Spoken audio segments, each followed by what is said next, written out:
Welcome to Look Behind the Look, the new podcast that examines iconic looks in film, television, music, and fashion history. I'm your host, Tiffany Bartok.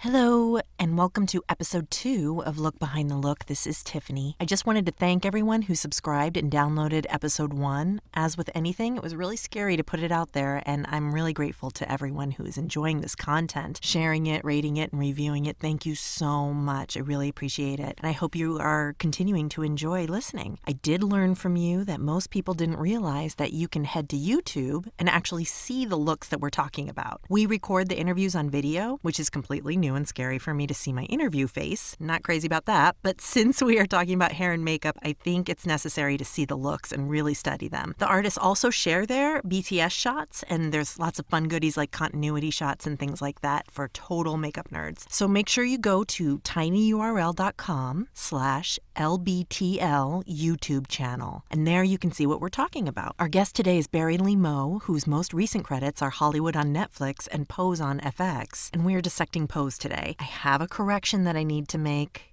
I introduced him as an Emmy Award nominee because we recorded before the Emmys, and I need to correct that because Barry is an Emmy Award winner for his work on Hollywood. So that is really exciting and a happy celebration, and I'm really happy to make that correction. So let's talk to Emmy Award winner Barry Lee Moe.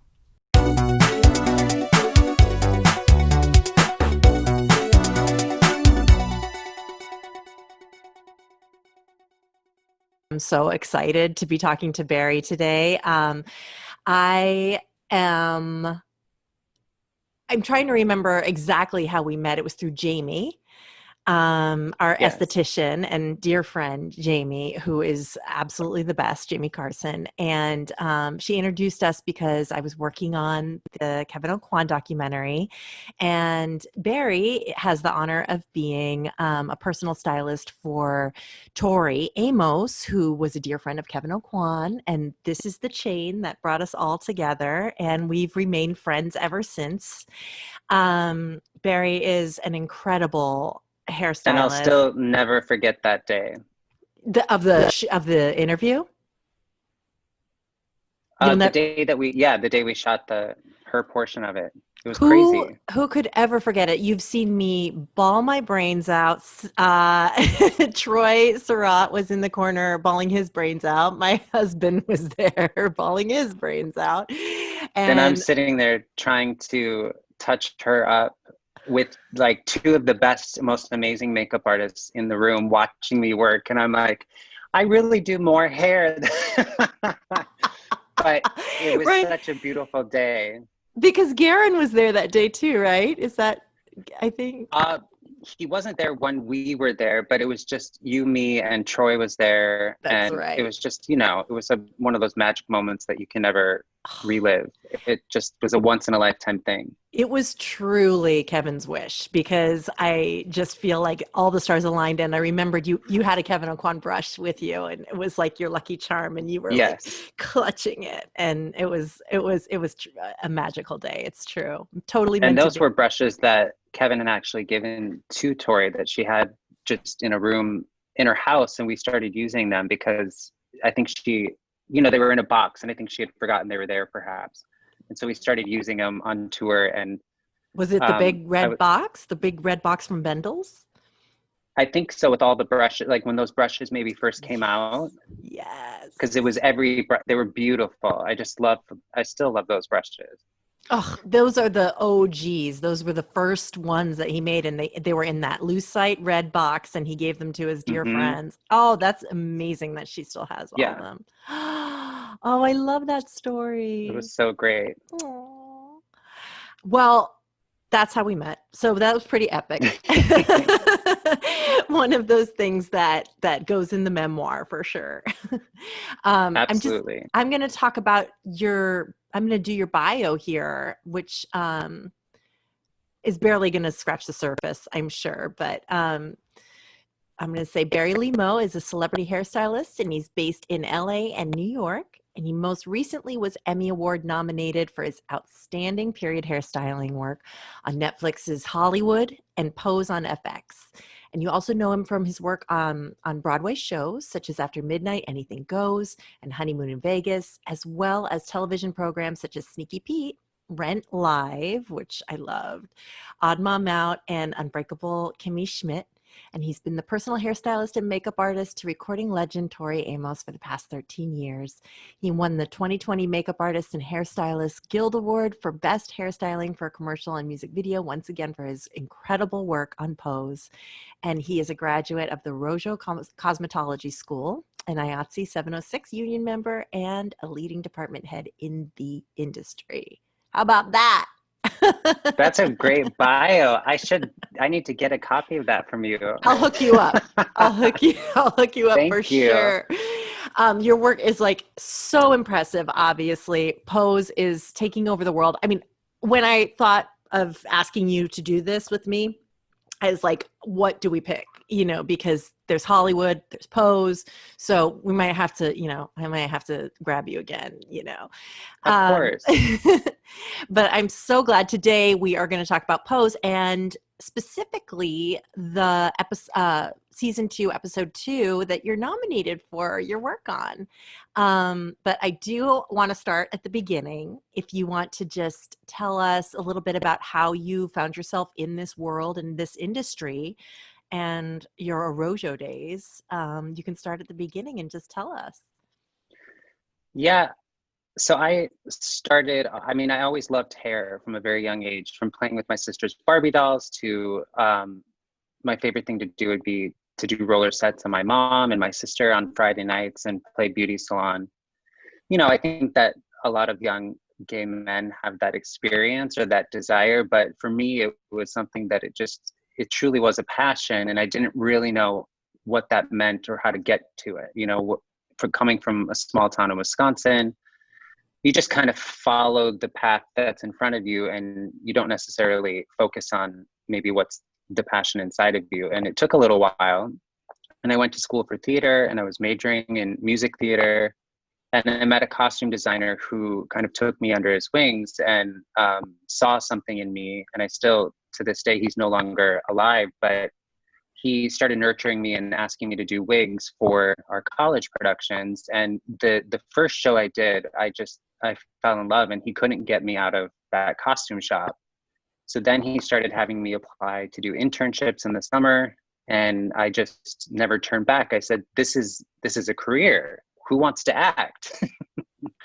You know, I'm not even that great at acting, so why not do something that I actually see as a talent and a possible career? So from that moment on, I just started investing all of my time in working in the hair industry. And for me, that started in opera, and that's where I got all my foundational training, was doing opera wigs and makeup and kind of perfecting that medium, which is kind of one of the most grand in the world of live performance, because you're kind of creating these entire looks. And it was a good foundation for me to grow and move into other worlds. And that led me to Broadway stuff, and I started touring with Broadway. And then when I met Tori, everything kind of shifted, and I realized that there was a whole nother world out there working on, you know, actual human heads and not wigs all the time. And so then that led me to go to beauty school later in life, because I had gone and gotten my bachelor's degree in theater. And so I didn't go the beauty school route right away. And so I went a little bit later in life to Arrojo in New York once I moved here, because Tori really encouraged me to just do it. She's like, what are you waiting for? You know, the time is now. And I was like, you know what, you're right. I could be broke for a few months and go and start over and learn everything I need to know to make this a real full-time career. And at that point, I'd been working for almost 10 years in the industry and had done lots of Broadway shows and toured with Tori and different theater productions. But it all started to kind of fall in place once I went to school for that and got licensed. And then all of a sudden my first TV show popped up, and, you know, that was only 5 years ago, and I haven't really looked back since. And it was nuts because I had this great life of working with Tori and then doing Broadway, and it was kind of rotating the two, but I still hadn't truly found where I fit in the industry. And I was nervous about leaving all of that to do TV full time. But again, Tori, we were sitting in London, and without me even saying anything, she said, you know, you don't have to go on tour with me again. She's like, this TV train only stops once. And if you have a chance to get on, you have to get on. She's like, this is your moment. And I said, how did you know? How did you know I was going to talk to you about this? Because I had the opportunity to go back and do Kimmy Schmidt as a department head. And I just was like, I just can't, I don't know if I should, if something feels like I need to stay here. And she was right, and I was right. And that's when everything kind of started to fall into place. And Pose came up not too long after that. Oh, and it was again out of the blue, you know.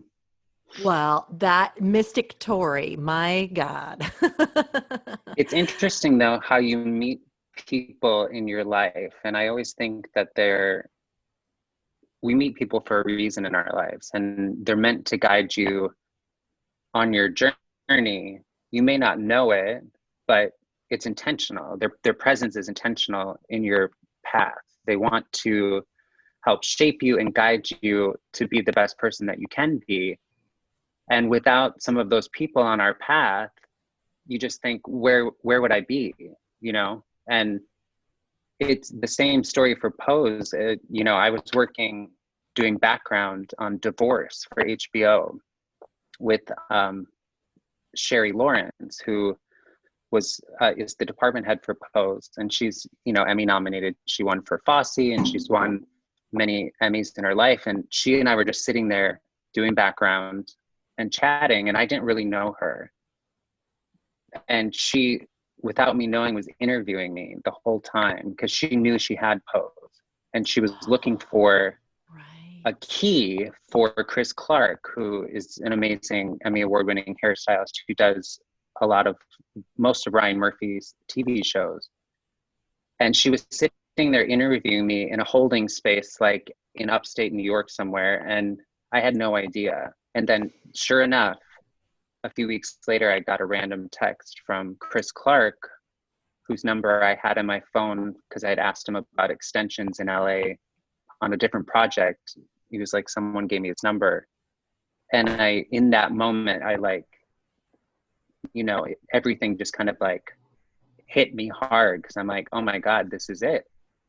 This is it. This is what I've been waiting for my whole life.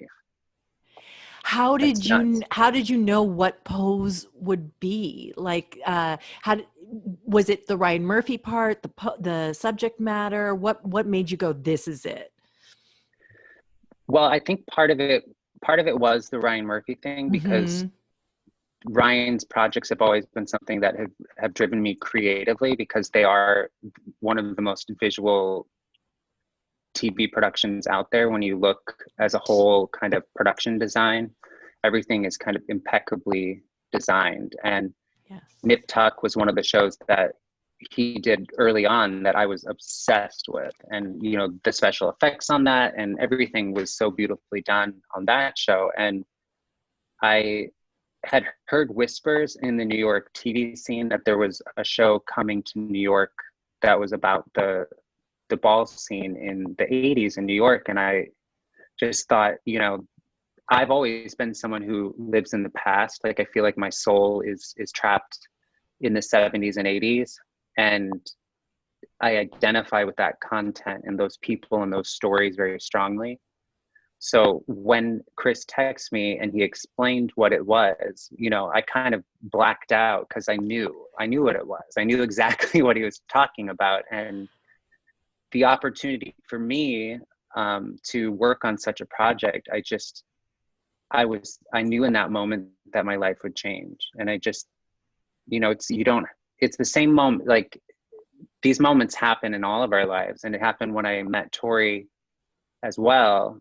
I just knew, like, this is one of those bookmarks in your book of life that that take you down a different road, and you're going to look back someday and just say, you know, thank God I picked up the phone that day. Have you talked about this with Tori, about how she knew and could sense, and did she say, I knew it? Yeah, I mean, she has really great instincts Mm-hmm. about things, and she's very perceptive in terms of who you are and what you bring to the table as an artist, as a friend, as, you know, a co-creator, any of those things. And she just knew that this was now, like, this was the landscape was changing, and TV was going to be the thing that we were going to be focused on for the next 10, 20 years. And it's so true. I mean, TV has really shaped our lives in the last 6 months even. I mean, you look at the numbers of people who are watching television right now because of the pandemic. I mean, it's insane how much content has been viewed. And thank God we've made it all, like, Yeah, because there's so much on backup in the catalog. I know. Good thing we made it all, is right. Oh my God. Speaking of content and the quality of it, I mean, Pose is obviously one of the most important things for people to be watching right now. And when you are on set, I know you're such an empath and you really take on a lot of emotion, and being a personal stylist, you know, can really, I don't want to say drain you, but it can, you know. Do you ever feel exhausted, or like you're going through all of this pain that everyone is going through on set? What's that feeling like, and how are you guys treating each other with that? I think the biggest thing on this project in particular is that it's been an educational process for me the entire time from day one. And so I think my instinct is I'm energized by the information. I'm surprised at times. I am empathetic of the journey and what these lives have meant, and whose lives have been taken too soon and who's made it through. But more than anything, it's an educational process that from the very beginning, as a white man coming into a TV show that centers on mostly Black trans women and their experience, that's not something that I know anything about. Do we have things that we share in common? Do we have experiences and journeys in our lives as queer people that line up? Absolutely. But never can I truly understand what their experience is like. And so every day from day one has been ears open, eyes open. What can I learn from this process, not only to bring justice to the content and to make sure that everyone feels safe and also supported and the most beautiful that they can possibly feel, but also that people are being heard and understood, and that I'm adding to the process and not taking away, and trying to make this journey about me or make it my own, because it's not. You know, it's an opportunity for me to use my talents to amplify the voices of the actors that I'm working with, and through that comes conversation and collaboration and listening and learning. And even still today, like every day we walk in the trailer, it's time for me to listen, and it's time for me to learn, because the stories are incredible and they're heartbreaking at times, but they're also uplifting at times. And this community, if anything, has taught me how to be a better person and to be a better ally to a community that needs our support, and that needs people like me and people like you to stand up and say, what can I do to help this community? Because it's long overdue that they're not being heard and supported in the way that they should be. What can you say that we can do right now in our lives? I mean, I think the biggest thing to do and the easiest thing is always is donation. I mean, money always speaks louder than any action or words, because it's that financial support that is going to help some of these organizations that do support the trans community. It will give them the financial means to provide more access to housing and food and clothing that may be necessary for a lot of the homeless trans community that exists in New York City, but also the country and beyond. And that's something that I chose to do during the pandemic, was to cancel my overpriced gym membership, because you look at what you spend money on sometimes and you think, that's a privilege for me to afford a $300 a month gym membership. That's insane. Like, that money could go to so many other things. So I started to make donations to places like the Martha P. Johnson Institute and the Sylvia Rivera Law Project here in New York. And I'm working right now with Sylvia Rivera Law Project we're trying to figure out how I can be of service to their organization. And we're still having discussions about how I can do that. Because ideally, I would love to help in any way that I can with the time that I have, because that's all we have is what we give back. When we look back at what do we do with our lives, we have all these amazing pictures of our work and these things, but how did we help the people around us who brought us to this point and have helped us on this journey, Right. We've worked with HMI before, the Hedrick Martin Institute too, because Kevin, that was really important to him too. And I can put links up to all of those institutions and organizations, of course. Yeah, and I can send you some stuff too, because I have a list of a couple different things. Perfect. Obviously, you're being recognized for your amazing work. And so I want to talk about how it comes together. Let's start at the beginning of creating a look. Is it suggested in the screenplay, in the script for each episode, or by the director, or has it already been established? Just walk me through that process. It's a journey for sure, but it all starts whenever we start one of these new shows. It's all comes from the brain of Brian Murphy. Ultimately, he has a very amazing brain that I've never, I'm like, how can this man be so imaginative and visionary? Like, he's full of endless ideas, and so he always has a very, sometimes extremely specific idea of who someone is. And so a lot of times when we start a new show like Pose or Hollywood, it's already kind of in his brain where he wants to go with the look of each character. And then from that initial conversation comes the research of silhouettes and textures and styles, and then mood boards are created, and then those go back to him, and ideas are bounced back and forth to kind of establish what is the hero look for each of these dynamic characters. And with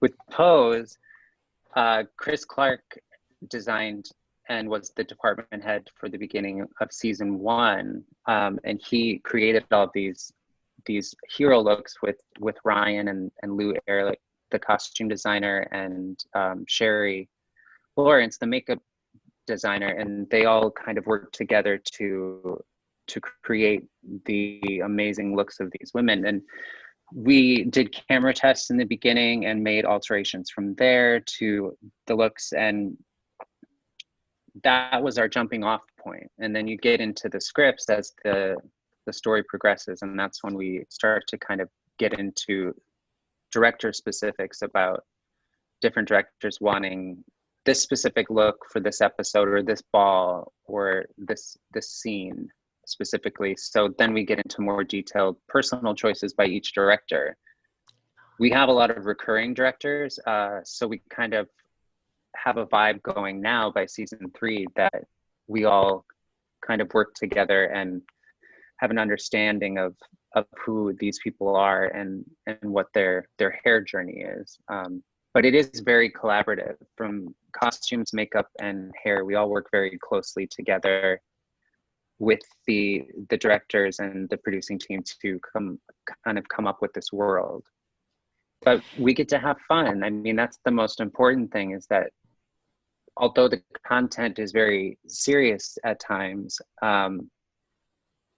it's important that we're bringing the beauty and the glamour to it as well, because it just illuminates these women in such a bright light that allows the story to be told in the right way and for everyone to feel their best. And that comes also with collaborating with the actors. Right. That's what I was just going to ask. When the hero look is when you come up with the hero look, has it been cast yet? Yeah, I mean, most of that, when I say creating the hero look, it's usually for the principal cast that's been cast already. But we do the same with day players as well, you know, where we create mood boards, and it's a lot of back and forth with the creative team, you know, like Ryan Murphy and his team, and we're swapping mood boards and picking images that he responds to, and also that we respond to, and we all kind of agree together on that. But you always agree, that's really Barry? important. Do you always agree? Well, no, not always. I mean, I think as artists, you know, there are times when you feel very passionate about something that you think, this is right for this moment. But, you know, you're also working in an industry where you have to kind of sometimes put your dream looks to the side, because there's always going to be a place for it. There will be a place in the ball where you can put someone in, or anything like that. You know, you have opportunities to bring all of your looks in. That's what's so great about this show. Yeah, there's so many opportunities. And something that is important that we really worked on in season 2 is having conversations with the actors and finding out, kind of, after we had settled the looks from season 1 and we really kind of got into our groove, we wanted to, you know, continue the conversation to make sure that everyone's voices were being heard and that there's input, because ultimately, you know, any actor, they're on camera and they're the ones that have to appear on screen and wear this look. So if it doesn't suit them or they don't feel comfortable in it, then we've kind of missed the mark, and we're not doing our job, because that's where, as artists, we need to make sure that our client feels their best in the end too. So it is, I think, also a collaboration on that level. Tricky.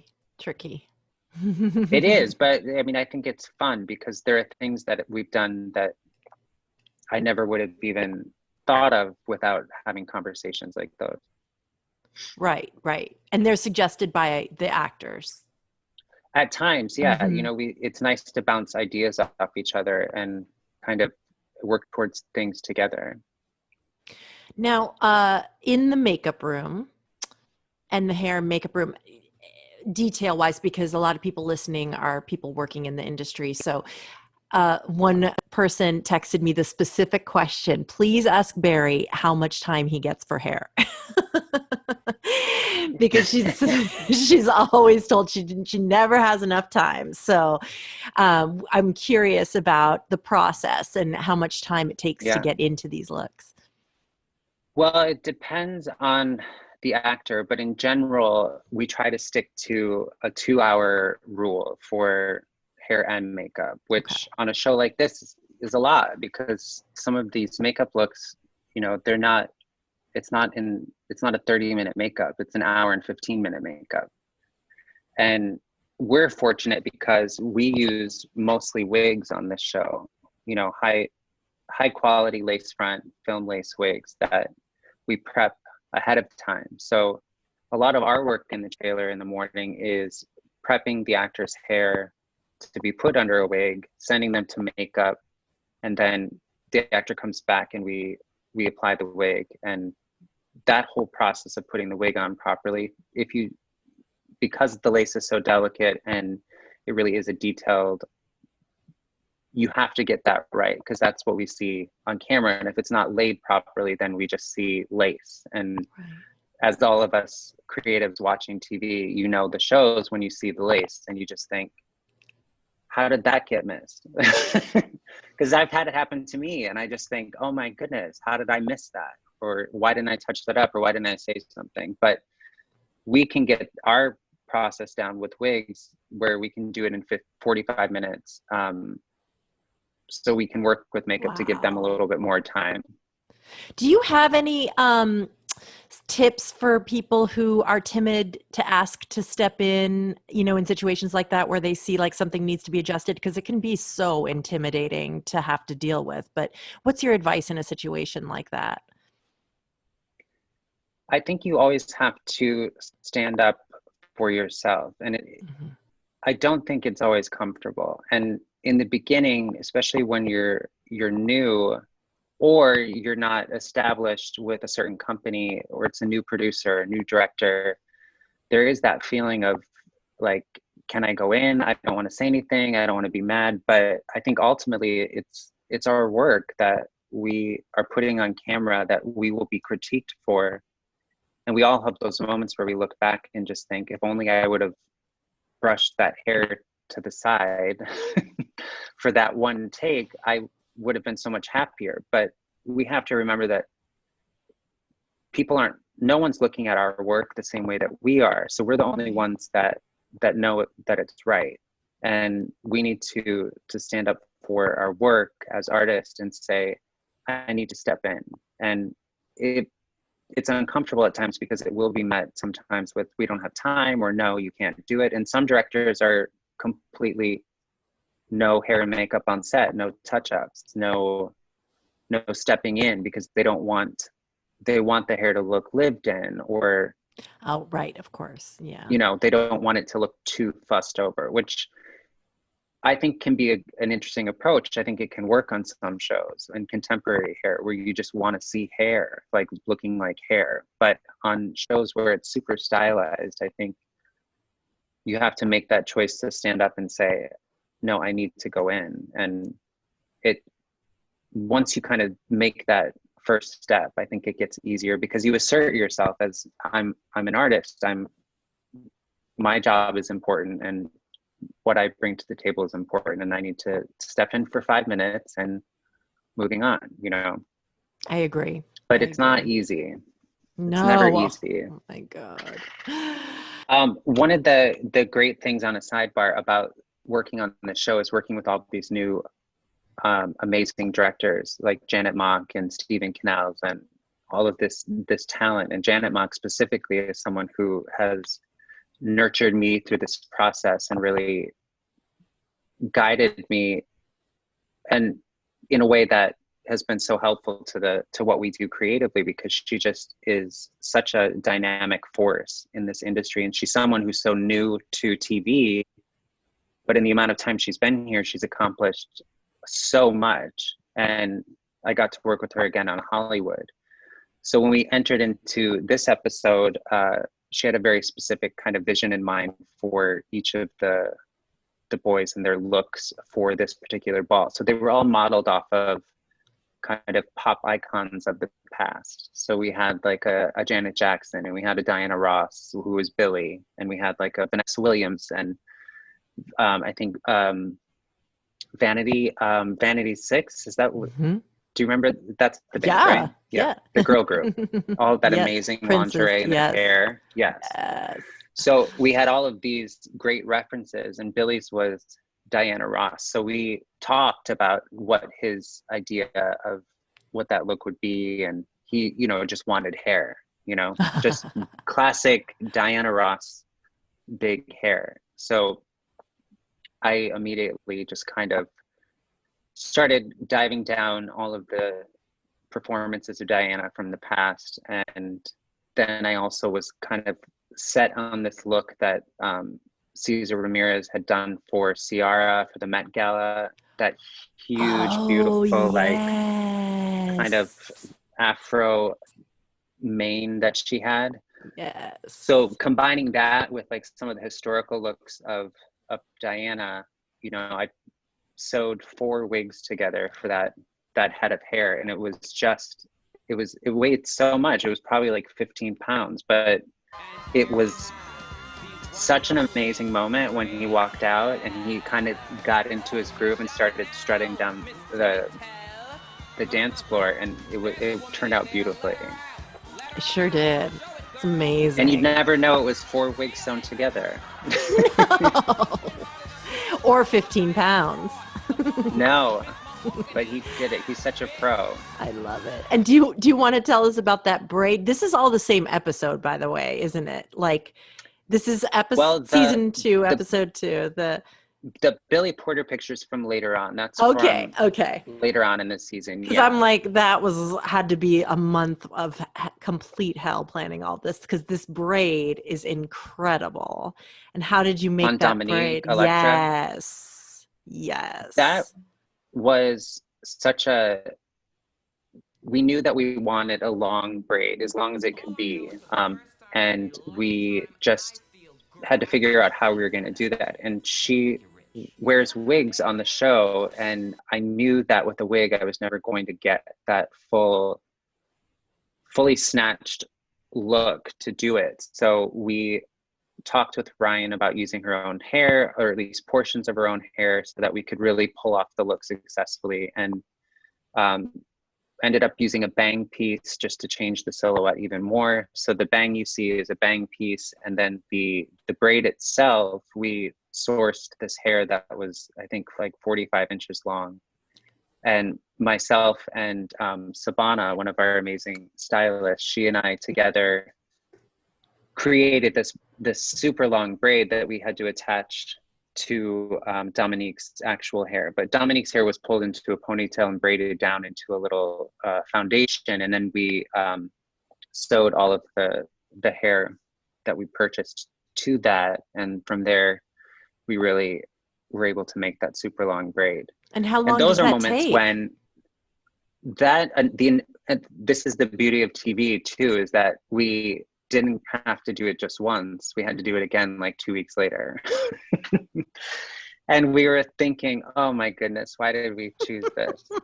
But the first time we did it, it took like over like an hour and a half because we were, trying to get it all perfect and figuring it out. And it just took what it took. But the second time we did it, we got it down much faster because we had a plan. But Savannah and I worked really hard together to do that.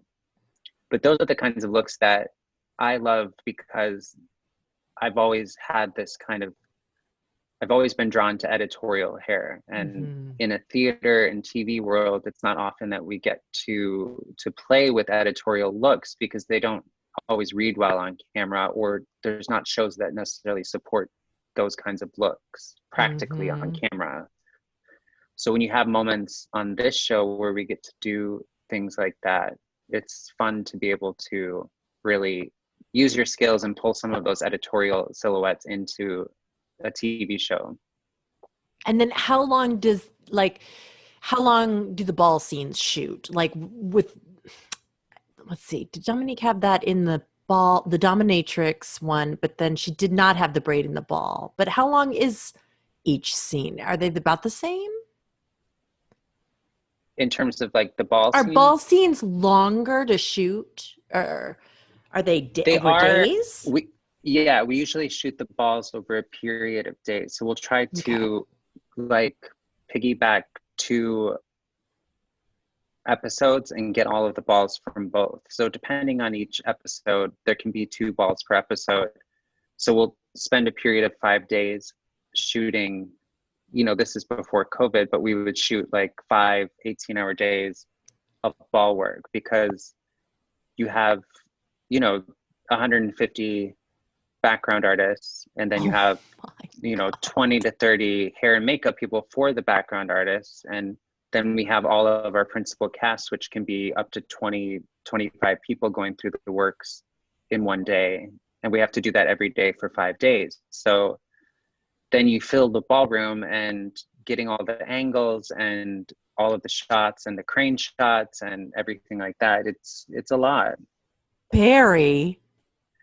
But those are the most incredible days. You talk about a show like this, that the true heart of the show is in the ballroom. I mean, that's that's where this community that has been marginalized in so many ways, I mean, this was their opportunity to use self-expression as a means of survival. And they were able to kind of recreate the looks of the major labels that you would see rich white people wearing at the time, and create these houses based on the looks of these different design houses, and bring each other together to lift one another up and to celebrate. And so many of those ball days those are the days that we just, as much work as it goes into it, those are the most rewarding. And there was one specifically last season in episode 4 when Candy, who's played by Angelica Ross, who's an amazing actress, and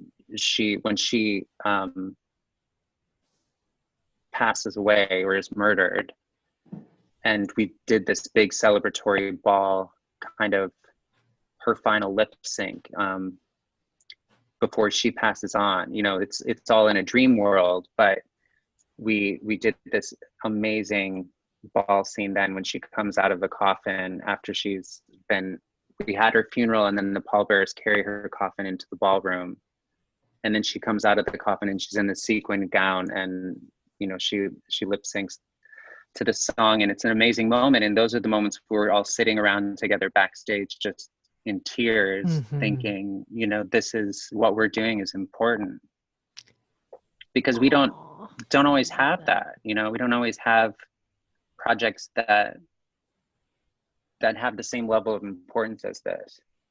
And that's coming out of COVID, you have to ask yourself, is what I'm doing really that important that we're risking lives and taking all these precautions? And, you know, is TV really worth it? And then you look at a show like Pose, and the answer is absolutely yes, because the work we're doing is, in many ways, I think, saving lives and helping to nurture the children of the future.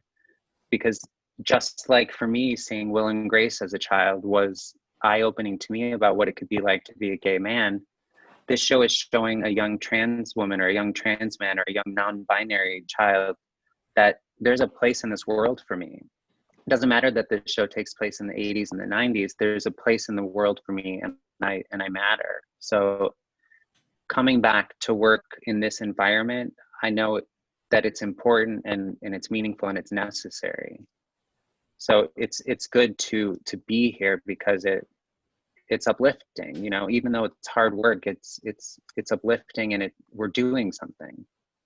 Oh, so beautifully said. I know, I completely agree with everything you said. I cannot believe what Pose has become. Did you always know that it was going to be this important? Did you know right away? I mean, like I said before, that it would be received well. Yeah, I mean, I think that was the biggest concern going into this is, you know, how is this going to be received? And it was done in such a great way that it was accessible to anyone, and it was informative and educational, and it was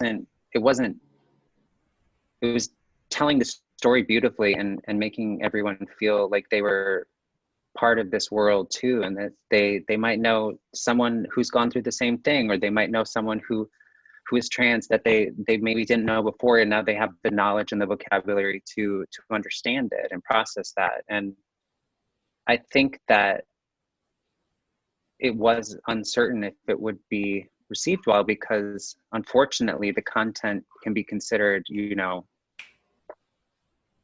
risque, but it's not. I mean, it's real life. It's people that need to be amplified.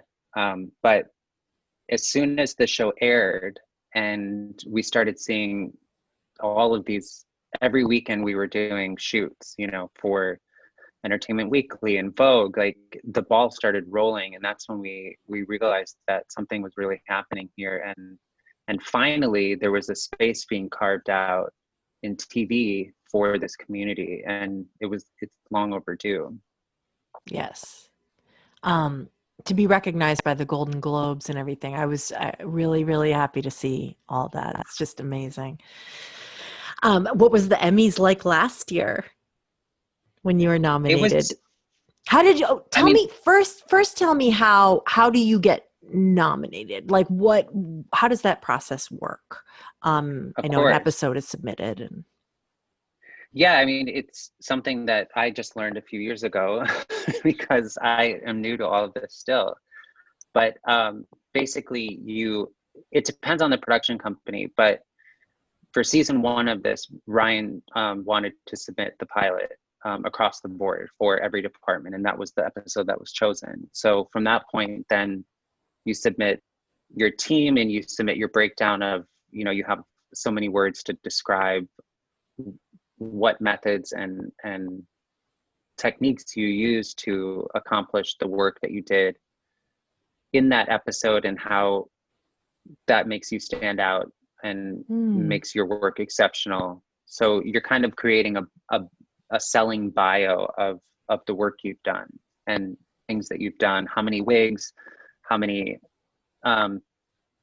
people you've had on staff, all of these different things that you're trying to sell in this quick little bio so that when people look into it, they have an understanding of the work that went into it. And then from there, the Academy, which it's only our peers that vote on it. So only hair and makeup people vote on our specific category. That's an honor. Yeah, it's interesting because I think it's an honor. I agree with that, but I also think it should be expanded because I feel like it would be interesting to see. That being said, the nomination round, you submit to that, then your peers vote on it, and they then choose the nominees from there. And then there's a second round of voting that happens once the nominations are out. And from there is where the winner is chosen. But it's all peer based. So it is an honor because you are looking to these people that most of their work I admire. And I think, I'm just so lucky to be part of this conversation when there's so many amazing artists that are in our union and that do so much work, because there's so much TV now that the work is just across the board astounding. So when you get nominated, I always say, like, that's enough for me. Like, the rest is extra from there. Because I never thought I would be nominated for something like this as a child. Like, who knew? You don't, it's stuff you only dream of. And when it actually happens, it's hard to process it. So last year, the awards were in LA and you took your mom, yeah? I did. It was cool because she'd never, ever done anything like this in her life. And to me, that was the ultimate, because I thought, if I never get nominated again and this is it doesn't matter if we win or we lose or we never see our name on a nomination again, because I got to experience that with my mother, who's, she's almost 70 years old and she's never had the opportunity to go to an event like that. And I wanted her to feel special. So I had a gown sent over from Christian Siriano that we had tailored for her, and she got to be part of the whole process. And it was just the coolest thing. And on the award day, this is me as a son. We spent the whole day getting her ready. I put her in hair and makeup. We went and got breakfast. We had these smoothie bowls. And then I said, okay, at 12 o'clock, we're in hair and makeup because I know it's going to take longer than we think. And we have to leave by 4. So I got dressed 10 minutes before we left. And because I put her in rollers and we did the whole skin treatment and eye patches, and we did the Mark Trainer tapes and gave her a little, the whole thing. And I made a hair piece for her and everything. And then of course, after she was done, she looked in the mirror, because we even pulled inspiration photos of Jane Fonda's red carpet stuff. I love it. And she looked in the mirror and she's like, I think my hair looks kind of poofy. And I said, Mom, you're just not used to wearing your hair like this. You're going to be fine. And even at the awards show, she said, no one else's hair is as big as mine. And I said, because no one else did their hair. You have all these people you're looking at. Nobody did their hair. That's why it's not done.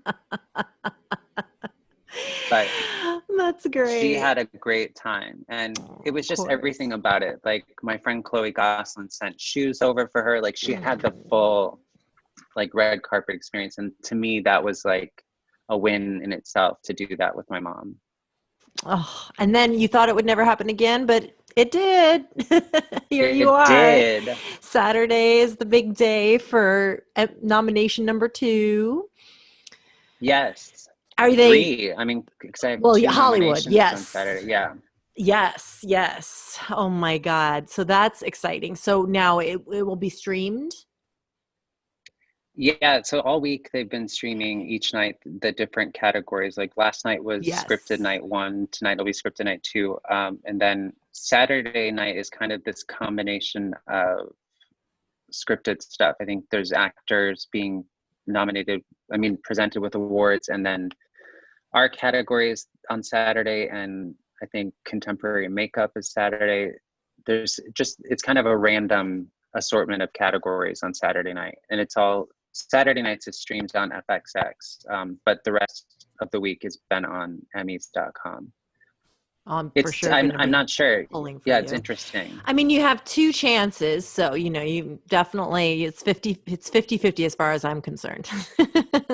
Well, I mean, just again, like to be nominated for 2 Yeah. projects in 1 year is crazy, and I didn't expect it, honestly. And you never do.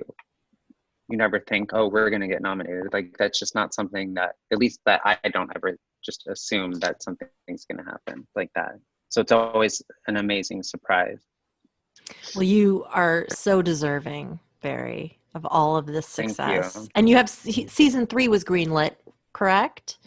Yeah, that's what you're doing right now, season 3. Yeah, so we had started filming season 3 before COVID, and we had almost completed episode 1, and then we got shut down for 3 weeks, and then it became 6 months, and now we're back reconfiguring how this whole operation works in post-COVID times, and we're one of the first big productions in New York of our size to return. So it's been an interesting process because the days of working in the trailer how we were used to are just, it's all gone. So it's reconfiguring how we work safely, and in many ways it's good because it's bringing the conversation back to sanitation and disinfection, which in our industry is something that I think, especially as hairstylists, it can get kind of thrown by the wayside sometimes. I think makeup artists, brushes are, I think makeup artists are more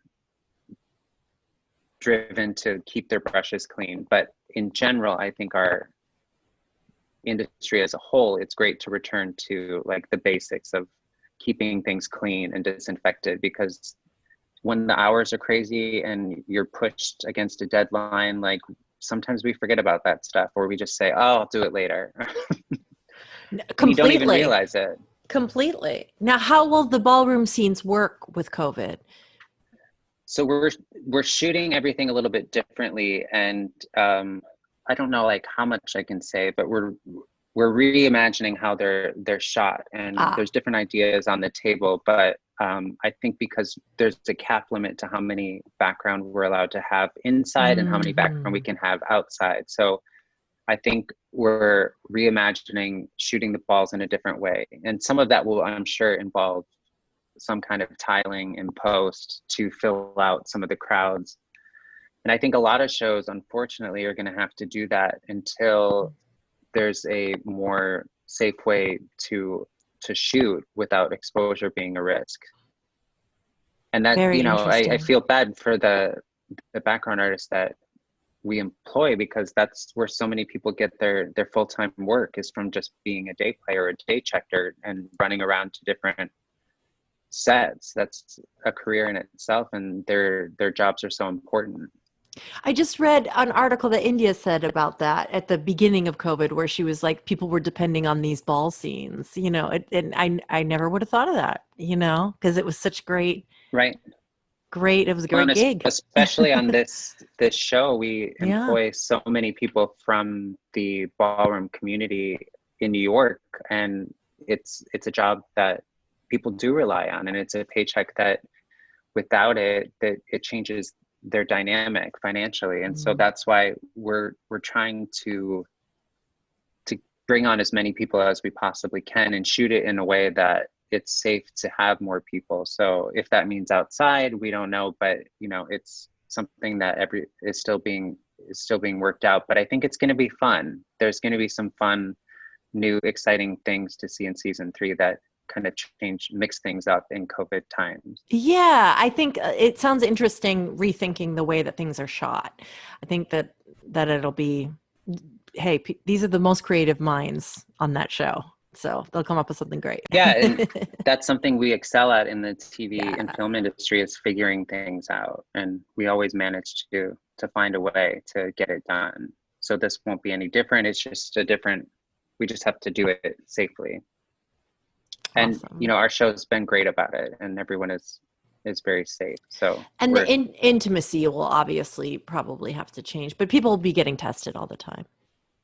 Yeah, I mean, intimacy is limited right now in terms of what's like approved by, I think, the different unions. And I think that the SAG-AFTRA is the biggest union that's kind of still figuring out, like, how do we protect our actors and continue to do TV the way that we want to. They have the scolder, right? The professional scolder. That's a new job. The COVID specialist.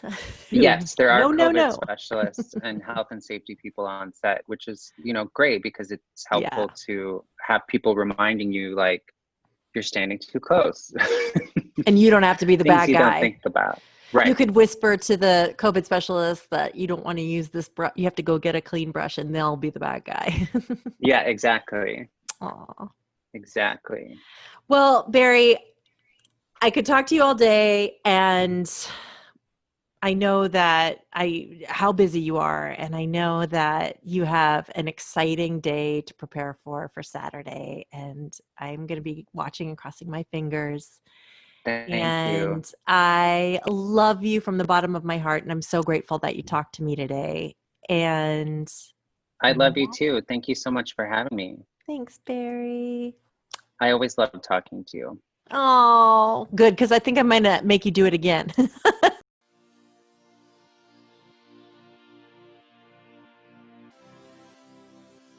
Thank you so much for listening, rating, reviewing, doing all that good podcast support stuff. And next week, we're going to have a great conversation with Jen Lyon and Ignacia Soto Aguilar, who are from Claws. Jen is on the show, and Ignacia is the key makeup artist. If you don't know about Claws, you should. It's on TNT. Claws is a midnight dark, wickedly funny meditation on female badness set in a South Florida nail salon, and the looks are incredible. Please tune in then. Look Behind the Look is a Vinyl Foot production, written by me, your host, Tiffany Bartok, produced by Jace Bartok, and produced and edited by Kelly Riley. If you're interested in learning more, find our video version on the YouTube channel, Look Behind the Look Podcast. There you can see rare photos and clips from our guests. And please follow us on Twitter at LookBehindPod and Instagram at LookBehindTheLook. If you like the show, please rate, review, and subscribe. And tell your friends and spread the word. You can subscribe to us on iTunes or any podcatcher of your choice. Thanks for listening to Look Behind the Look.